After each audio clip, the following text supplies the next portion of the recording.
Good morning students. और कैसे हो? देखिए ऑनलाइन क्लास चल रही है आपकी और इसमें आगे की टॉपिकों को हम बता रहे हैं। देखिए हम पादप कार्य यानी प्लांट फिजियोलॉजी यूनिट पढ़ रहे हैं जो कि यूनिट नंबर 2 है। इसमें हमने एक चैप्टर जिसका नाम है पादप जल संबंध, प्लांट वाटर रिलेशन, ये पूरा कर चुके हैं और ये हमारी बुक के अनुसार चैप्टर नंबर 5 है। अब इसके बाद हम अगला चैप्टर स्टार्ट कर रहे हैं, चैप्टर नंबर 6, और उस छठे चैप्टर का नाम है चैप्टर नंबर 6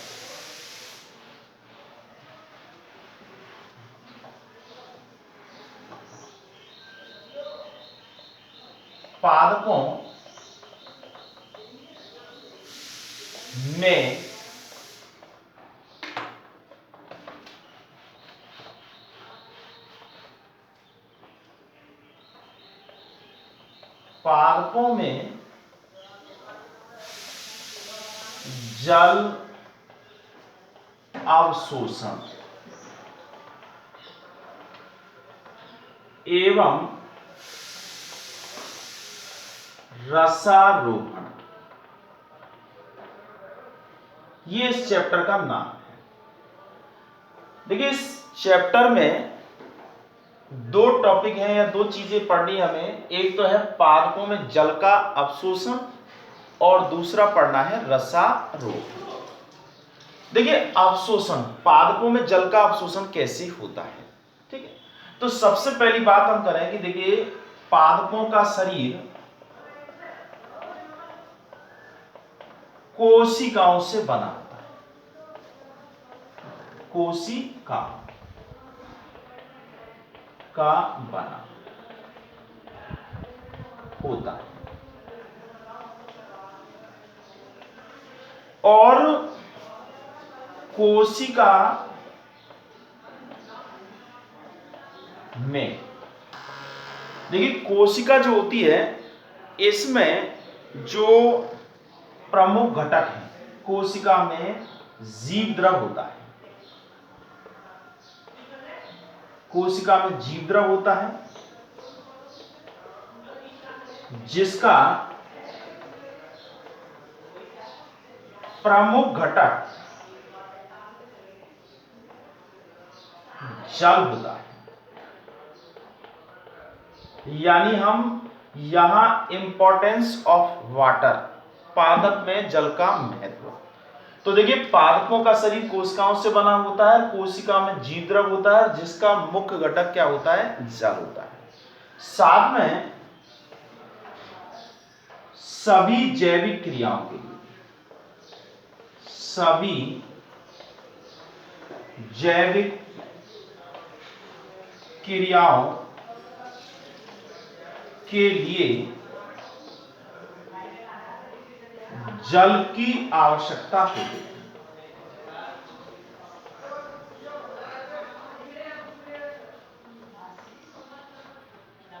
जल की आवश्यकता होती है।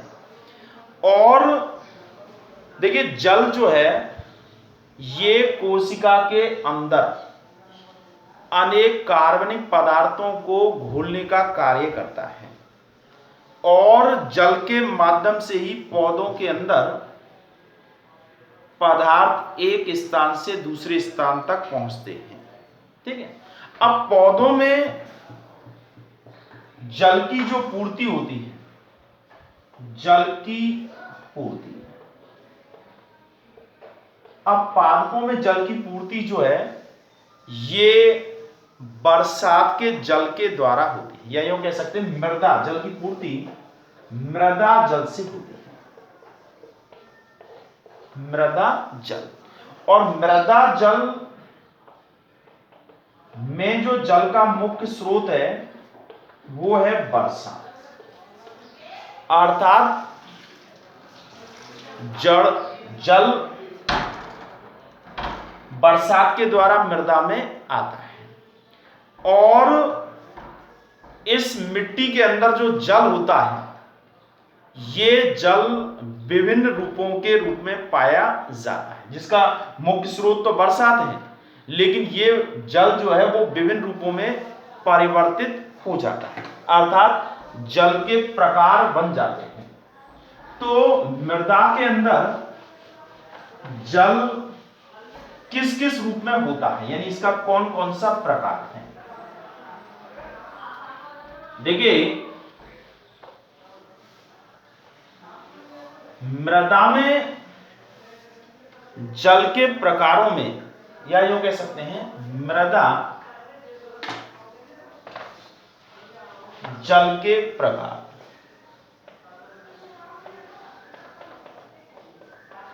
जल के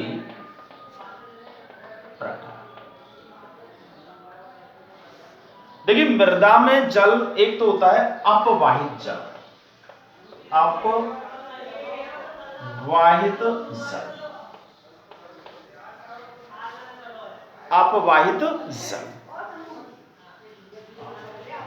एक देखिए, अपवाहित जल वो होता है जो एक स्थान से दूसरे स्थान पर बह करके चला जाता है।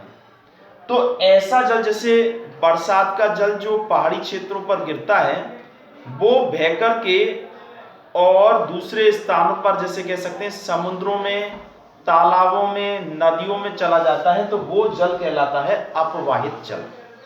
इस प्रकार का जो जल है ये पौधों के लिए उपयोगी नहीं होता है। क्यों? क्योंकि जड़ें इस जल का अवशोषण नहीं कर पाती हैं। दूसरा होता है गुरुत्वीय जल। ये जल मृदा की बहुत ज्यादा गहराई में चला जाता है, यानी इसको भौम जल कह सकते हैं, अर्थात जो रिस करके जमीन की इतनी गहराई में पहुंच जाता है जहां तक जड़ें नहीं पहुंच पाती हैं और उस जल का अवशोषण नहीं कर पाती हैं। तो ये जल भी पादपों के लिए उपयोगी नहीं होता है, यानी इसका भी पादप उपयोग नहीं कर पाते हैं। एक होता है आर्द्रता गिराई जल। ये जल जो मृदा के कण होते हैं, उन कणों के ऊपर एक पतली झिल्ली के रूप में उपस्थित रहते हैं और नमी को बनाए रखते हैं। तो इस प्रकार के जल का भी पौधों के द्वारा उपयोग नहीं होता है, अर्थात ये जल लाभकारी नहीं होता है, यानी इसका भी उपयोग नहीं कर पाते हैं। एक होता है केशिका जल। केशिका जल, कैपिलरी वाटर। देखिए, केशिका जल वह जल है जो, जिस तरह से ये मृदा के कण हैं, ये मृदा कण हैं जो बारीक बारीक हैं, और इन कणों के बीच में जो उपस्थित जो अवकाश है, रिक्त स्थान है, इन रिक्त स्थानों में जो जल भरा हुआ रहता है, ये जल कहलाता है केशिका जल, कैपिलरी वाटर।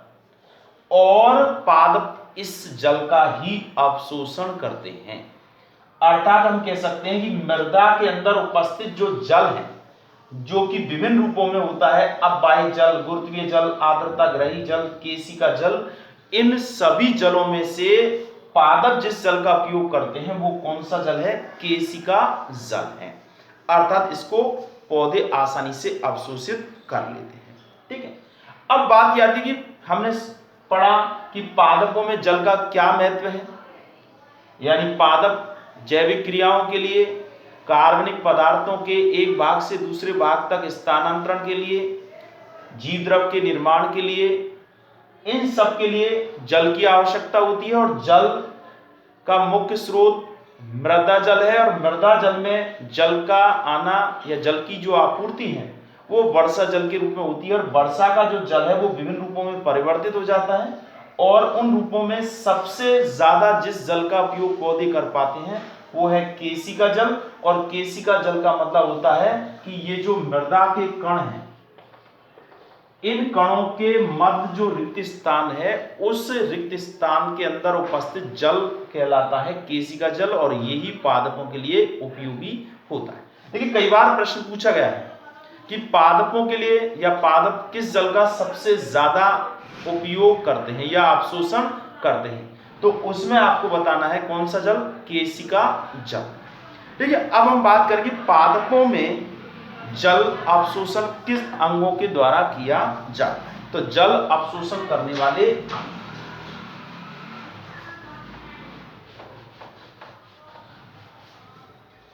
पादपों में जल अवशोषण करने वाले अंग,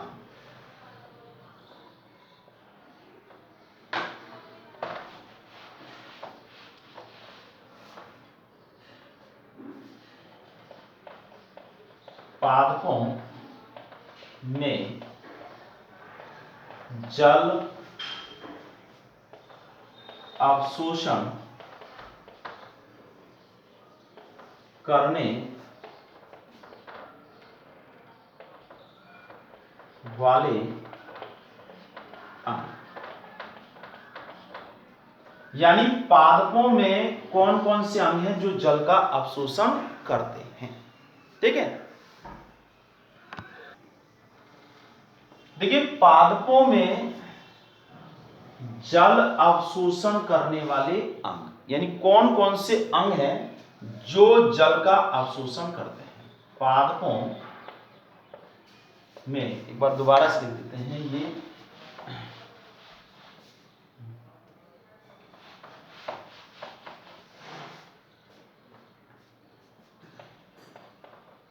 पादपों में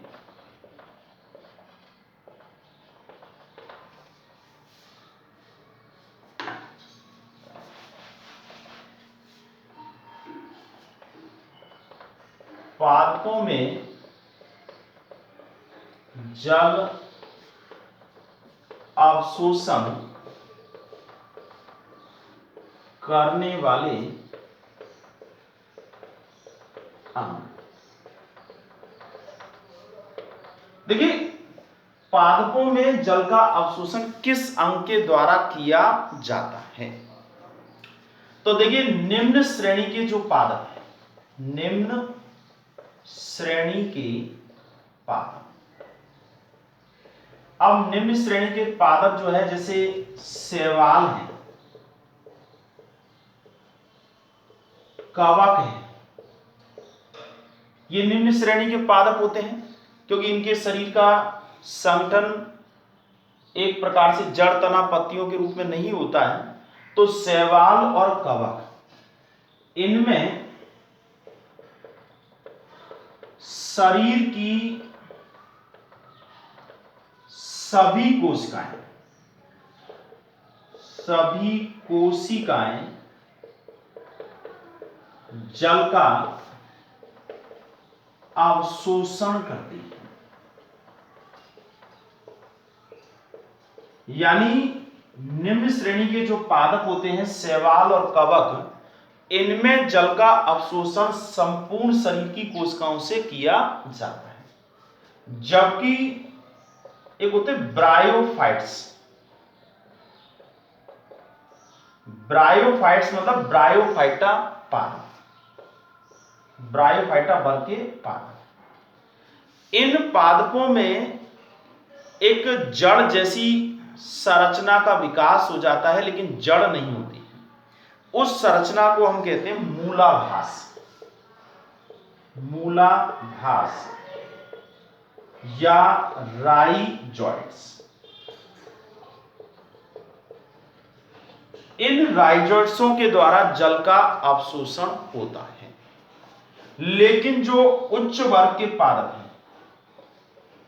उच्च वर्ग के पादप, अब उच्च वर्ग के पादपों में एक तो टेरिडोफाइटा,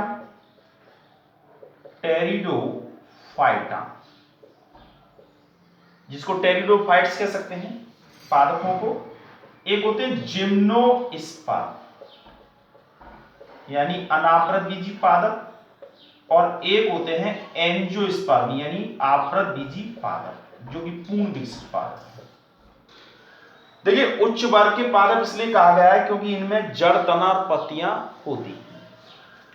इन पादपों में जल का अवशोषण होता है किसके द्वारा? मूल तंत्र के द्वारा, रूट सिस्टम के द्वारा होता है। अर्थात मुख्य रूप से ये विकसित पादप ही होते हैं, तो इनमें जल के अवशोषण के लिए मूल तंत्र पाया जाता है। ठीक है, तो यहां हमने पादपों में जल अवशोषण करने वाले अंगों की बात की। निम्न श्रेणी के जो पादप होते हैं, शैवाल और कवक, इनकी खासियत होती है कि इनके शरीर की प्रत्येक कोशिका जल का अवशोषण करती है, जबकि ब्रायोफाइटा वर्ग के जो पादप होते हैं उनमें मूलावासों के द्वारा जल का अवशोषण होता है। और उच्च वर्ग के जो पादप हैं जिसमें टेरिडोफाइट्स, जिम्नोस्पर्म्स और एंजियोस्पर्म प्लांट्स आते हैं, इनमें पाया जाता है मूल तंत्र यानी जड़ तंत्र पाया जाता है जो जल का अवशोषण करता है, जल एवं खनिज लवणों का अवशोषण करता है। ठीक है, लेकिन अब हम बात करें कि इन पादपों में संपूर्ण मूल तंत्र जो है उसके द्वारा जल का अवशोषण नहीं किया जाता है, बल्कि जड़ के शीर्ष वाले भाग के द्वारा जल का अवशोषण किया जाता है। तो यहां हम जड़ के द्वारा कौन कौन से भाग हैं जिनके द्वारा जल का अवशोषण होता है।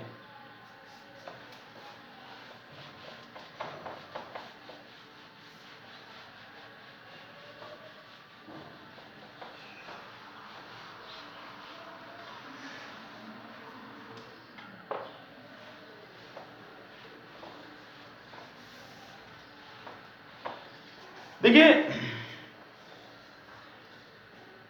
जल के, या यूं कह सकते हैं कि जड़ के अंदर जो शीर्ष वाला भाग है उसको विभिन्न क्षेत्रों में बांट सकते हैं। यानी हमने अभी कहा मूल तंत्र, तो ऐसा नहीं है कि पूरी मूल तंत्र जो है वो जल के अवशोषण के लिए उपयोगी होता है। यहां इसमें मूल शीर्ष वाला भाग ले, मूल शीर्ष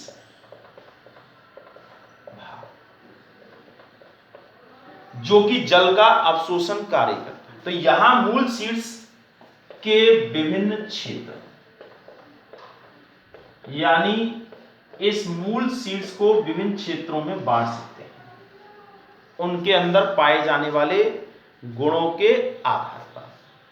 देखिए यहां जैसे ये जड़ का शीर्ष वाला भाग है,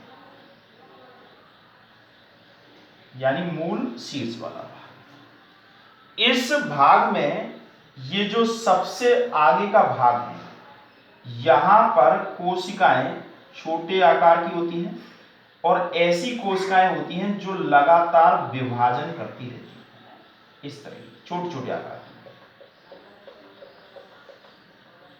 ये जो क्षेत्र है, और इस क्षेत्र को कहा जाता है विभजोतक क्षेत्र। विभजोतक क्षेत्र मतलब मेरिस्टेम क्षेत्र। ये क्षेत्र लगातार विभाजन करता है इस क्षेत्र की कोशिकाएं, लेकिन जल अवशोषण का कार्य इस क्षेत्र के द्वारा नहीं होता है। इस विभजोतक क्षेत्र के ऊपर की ओर, यानी इसकी सुरक्षा के लिए यहां पर एक पट्टी नुमा और स्तर पाया जाता है, इसे कहते हैं मूल गोप, रूट टिप क्षेत्र, मूल गोप क्षेत्र। ये वो क्षेत्र है जिसकी जो लगातार बनता रहता है और नष्ट होता रहता है। क्यों? क्योंकि मिट्टी के जो कण हैं, क्योंकि जड़ें जब नीचे जाती हैं तो मिट्टी के कण से जो घर्षण होता है, जो क्षति होती है, उससे ये मूल गोप क्षेत्र के कोशिकाएं जो है नष्ट हो जाती हैं और फिर दोबारा से बनती रहती हैं। तो ये पहला क्षेत्र कौन सा हुआ? मूल गोप क्षेत्र, इसके द्वारा जल का अवशोषण नहीं होता। इसके बाद दूसरा जो क्षेत्र है वो विभजोतक क्षेत्र है। इस क्षेत्र की कोशिकाएं जल के अवशोषण के लिए उपयुक्त नहीं होती है, केवल क्या है, विभाजन के द्वारा लंबाई में वृद्धि होती। इस कोशिकाएं जैसे इनसे ऊपर की तरफ कोशिकाएं जो होती हैं, ये कोशिकाएं बड़े आकार की हो जाती हैं क्योंकि इन कोशिकाओं में रिक्तिका विकसित हो जाती है। अर्थात ये इस तरह से इनमें रिक्तिका है और रिक्तिका के बन जाने से ये कोशिकाएं आकार में बड़ी हो गई। ये क्षेत्र, ये इस तरह की कोशिका है। इस क्षेत्र को कहा जाता है दीर्घीकरण क्षेत्र, एनलार्जमेंट, दीर्घीकरण क्षेत्र, एनलार्जमेंट क्षेत्र, अर्थात जहां कोशिकाएं बड़े आकार की हैं। इसके ऊपर का जो क्षेत्र है, इस क्षेत्र की कोशिकाओं में यहां मूल रोमों का विकास हो जाता है। ये मूल रोम बन जाते हैं और ये मूल रोम संख्या में बहुत ज्यादा होते हैं, अर्थात ये इस तरह से विकसित हो जाते हैं। मूलीय त्वचा में अतिवृद्धि के रूप में होते हैं ये इस तरह से। तो ये जो क्षेत्र है इसके नीचे, ये तो मूलीय त्वचा है, इसके नीचे बलकुट क्षेत्र और अन्य जो क्षेत्र हैं वो विकसित हो जाते हैं। तो ये जो क्षेत्र है ये कहलाता है मूल रोम क्षेत्र, मूल रोम क्षेत्र। इसके बाद का ये जो क्षेत्र है, जहां कोशिकाएं पूरी तरह से परिपक्व हो जाती हैं और इन कोशिकाओं के चारों तरफ लिग्निन एवं सुवेरिन जैसे पदार्थ जमा हो जाते हैं और ये जो पदार्थ हैं ये जल के लिए अपारगम होते हैं। तो ये जो क्षेत्र है ये इस परिपक्वन क्षेत्र, परिपक्वन क्षेत्र, या इसे कह सकते हैं स्थायी क्षेत्र। ठीक है, तो एक तरह से मूल सीड्स के अंदर विभिन्न प्रकार के भाग होते हैं। इनको एक साथ देखें। सबसे पहला भाग है मूल गोप क्षेत्र। इस क्षेत्र की विशेषता होती है कि इस क्षेत्र के द्वारा जल का अवशोषण नहीं होता है, केवल सुरक्षा की जाती है जल के सीड्स विभज्योतक भाग की। दूसरा जो क्षेत्र है वो है विभज्योतक क्षेत्र। इस क्षेत्र के द्वारा कोशिकाएं लगातार विभाजित करती हैं क्योंकि ऐसी कोशिकाएं होती हैं जो छोटे आकार की होती हैं और सक्रिय जीवद्रव्य वाली होती हैं। तीसरा जो क्षेत्र है इसे हम दीर्घीकरण क्षेत्र कहते हैं। ये वो क्षेत्र जहां कोशिकाएं दीर्घीकृत यानी बड़े आकार में हो जाती हैं, रिक्तिका का विकास हो जाता है। ये भी जल के अवशोषण का कार्य नहीं करती हैं। चौथा जो क्षेत्र है वो है मूल रोम क्षेत्र। ये मूल रोम का विकास हो जाता है और जल अवशोषण के लिए ये क्षेत्र ही सबसे ज्यादा उत्तरदायी होता है, यानी इस क्षेत्र के द्वारा जल का अवशोषण होता है। साथ में परिपक्वन क्षेत्र या स्थायी क्षेत्र। इस क्षेत्र की खासियत है कि इस क्षेत्र की कोशिकाओं की कोशिका भित्ति पर लिग्निन और सुवेरिन जैसे पदार्थों के जमा हो जाने से ये जल के लिए अपारगम हो जाती हैं, इसलिए जल का अवशोषण इस भाग के द्वारा नहीं होता है। ठीक है, तो यहां हमने सबसे पहले पढ़ी कि जल पादपों, चैप्टर नंबर 6 है, पादपों में जल अवशोषण एवं रसारोहण। पादपों में जल अवशोषण की क्यों आवश्यकता है, इसकी महत्व क्या है। फिर इसके बाद पढ़ा पादपों में जल कौन सा अवशोषित किया जाता है, तो मृदा जल अवशोषित किया जाता है। मृदा जल के विभिन्न प्रकार हैं, उनमें सबसे ज्यादा जिस जल का अवशोषण पौधों के द्वारा किया जाता है वो केशिका जल है। और पादप के अंदर जड़ों के जल अवशोषण के विभिन्न क्षेत्र होते हैं या अंग होते हैं। यो कह सकते हैं कि पादपों में कम विकसित जो पादप हैं, शैवाल और कवक, उनके द्वारा संपूर्ण शरीर के द्वारा जल का अवशोषण किया जाता है। ब्रायोफाइट्स पादपों में राइजोइड्स या मूलावासों के द्वारा किया जाता है। और जो उच्च वर्ग के पादपों में उनके अंदर मूल तंत्र पाया जाता है जो जल का अवशोषण करता है। मूल तंत्र में भी संपूर्ण मूल तंत्र जल का अवशोषण नहीं करता है, इसका मूल शीर्ष वाले भाग जो होता है वो करता है। उसके भी विभिन्न क्षेत्र होते हैं।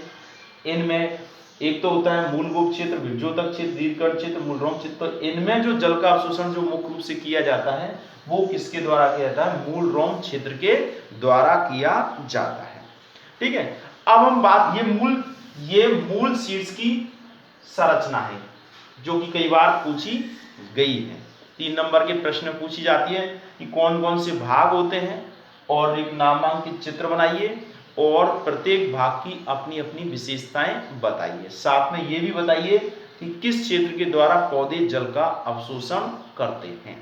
ठीक है, अब हम बात करेंगे कि पादपों में जल अवशोषण का कार्य किसके द्वारा किया जाता है? मूल रोम के द्वारा किया जाता है, जो कि कहां विकसित होते हैं? मूल रोम क्षेत्र पर। तो अब मूल रोम की संरचना कैसी होती है?